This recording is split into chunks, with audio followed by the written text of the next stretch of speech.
When people be like, girl, how old are you? You're not even old. Rugrats on an orange VHS tape. Old, babe. Blockbuster. Old, babe.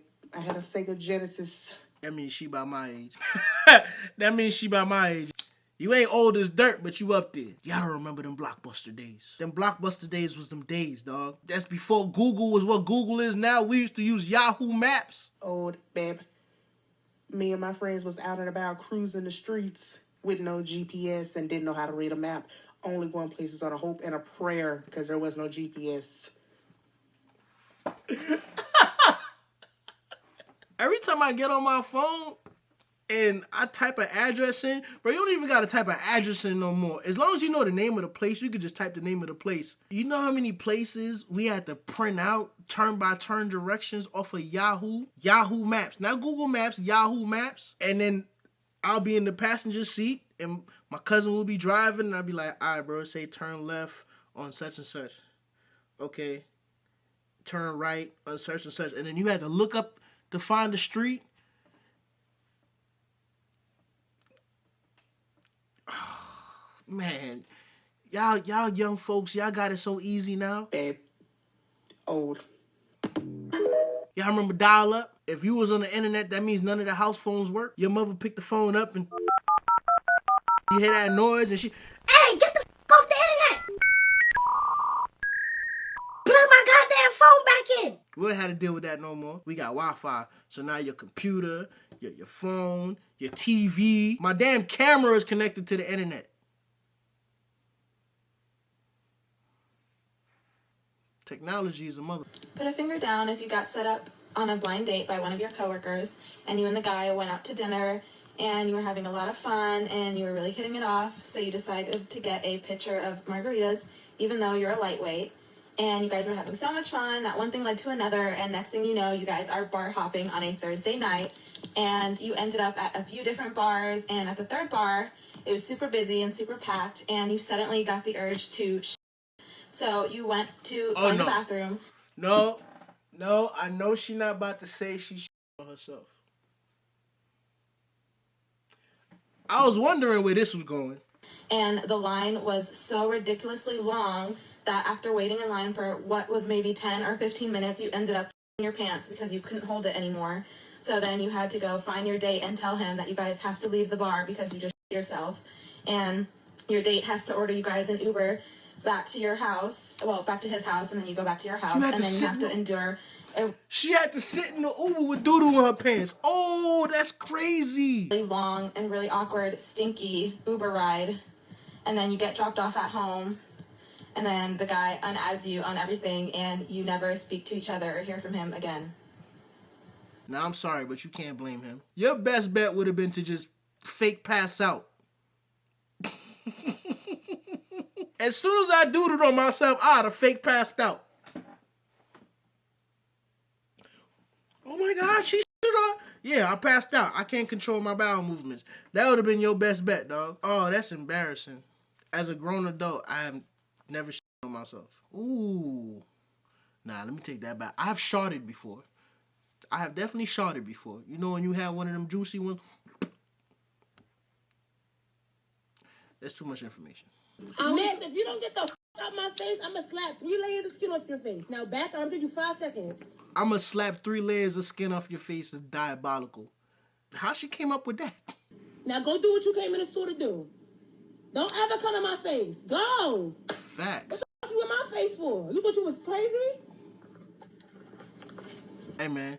You play stupid games, you're going to win stupid prizes. She almost got her ass whooped. Honestly, though, I don't know. I don't even think she meant any harm. I feel as though the person behind the camera may have been overreacting. That's just my take. But I'm going to slap 3 layers of skin off your face. I'm keeping that in the stash. If you're a resident of Virginia or West Virginia, watch out for this invasive hopper leech is what it's called. Native to India, but they've made their way to the Virginias. They don't know if someone brought it over in their shoe on an airplane or in a pickle jar and smuggled it here, but they reproduce this most rapidly than any other creature critter on Earth. What they do is if you're swimming in a waterway and you don't see one, they'll burrow into your skin and swim up through your skin to your neck, and they'll bite your aorta artery right there and snip it right off, but then the blood flows through it, and the other end, the butt side, has a mouth-like structure too, and they'll bite the other end of your aorta artery and snip it right off, and basically they replace that artery vein, and so the blood flows through them, and that's how they get their nutrients. I know it sounds scary, but it's not that big of a deal. You just can't extract it if they do that, because then if you remove it, you'll bleed out because you don't have a vein there, and so you just have to keep it there for the rest of your life and make sure that that leech stays alive so that you stay alive. But it's better if it doesn't happen, so watch out for him. My boy, did you say that's not that big of a deal? That sounds like a horror movie. What?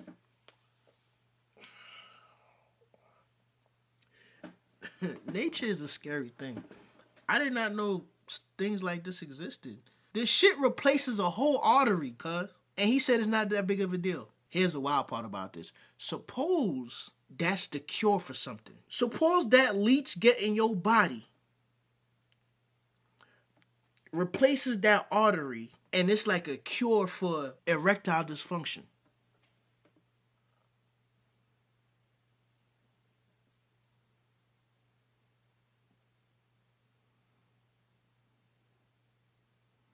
Think about it now. Imagine you watching all my videos, laughing your ass off, but you still ain't subscribed. You got commitment issues, dog? It's free. It is free for you to subscribe and hit the notification bell. That way, YouTube not gonna control when or how you see my videos. Come on, people. What's going on? What are you waiting for? I ain't begging. I'm asking nicely. Don't make me ask you again. So I was on Hinge a little while ago. Don't ask me why, right? And I matched with this shorty, right? As you can see, she kind of cute, right? She look alright. But her profile is just, you'll be my favorite if you give me food. Key to my heart is food, shit like that. And for those of y'all who don't know, right, let me put you on. If a girl, her whole shit just food, right, she just wants you to take out so she can eat for free. I be knowing, but I gave shorty the benefit of the doubt and was like, okay, maybe this is supposed to be funny. Let me talk to her a little bit, see what's good. So cool, I give shorty my number right in the first. From the outside looking in, meaning that from people I've had conversation with, Hinge will give you some of the best stories. Like my boy had moved out here and he was actively dating between Hinge and Tinder, but I think Hinge was his platform of choice. The stories that he have from some of those dates that he has been on, wow. First thing she asked me is, can we go to the movies? So I'm like, okay, we're trying to see, right? We make the plans. She tell me where we're going to go, right? Sturdy. But you see, I'm already knowing, right? I ain't no dummy. So I tell shorty, copy, get the tickets, pick where you want to eat, and I'll meet you down there. Because if you really want to go out with me, right, it should be no problem to get some $20 tickets. So that's when shorty start tweaking, right? She go, nigga, you supposed to get the tickets and buy me food. What's the point? You got me fucked up. So I tell shorty, look, we ain't even got to go, bro. My fault. We ain't even got to go. Shorty said, but I wanted to. This is why I started to crash out, though. Shorty said, but you want to be acting like a girl. Oh, okay. So, right, I laugh at the message, and I was going to dead it right there, right? But then Shorty texts me again, fiending, saying, are you going to get the tickets? So I'm like, all right, send the movie theater so I can get the tickets. She sent me the movie theater. Okay, tickets is bought. I'll see you in an hour, right? So cool, right? About an hour go by, and I text Shorty like, yo, you there? Send a picture where you at so I can meet you type shit, right? And she sent a picture where she at, and I'm like, all right, perfect. Now take your stupid ass in there and buy yourself a ticket and enjoy the movie. That brother handled that situation perfectly. So back to my boy. I'm trying to choose between two stories. He had a story with some chick he met that pretty much stalked him. She was on some stalker vibes. I'm going to give you this one. He met a young lady. They spoke for a little bit. They smashed. But the young lady seemed to be a liar. He picked up on it, so he pushed her to the side a little bit. But then things fizzled out. Fast forward, he became cool with some guy, and the guy invited him to go out to like a party or something like that. And they out, and guess who pops up? Old girl. Guess who old girl is dating now? His boy, the dude that he just met. So the moment she seen him, you already know her antennas started going crazy. So then my boy, he's like, yeah, I just met this dude. He cool, but I don't want to mess their situation up. What should I do? Should I tell him? Or should I not tell him? So he decided to let him know, hey, bro, I don't want to make nothing awkward, but like a couple months ago, I was talking to her and da-da-da-da-da-da. Old boy was so in love that he ended up spilling the whole tea to old girl. Back to what I was saying. She's such a liar then I'm pretty sure she prepared for that. Long story short, she came up with some type of story that made my mans look like the bad guy. That little friendship that he started with old dude, trash. When me and him spoke about it, I was like, yo, listen, bro, you can't save everybody. You know how she is.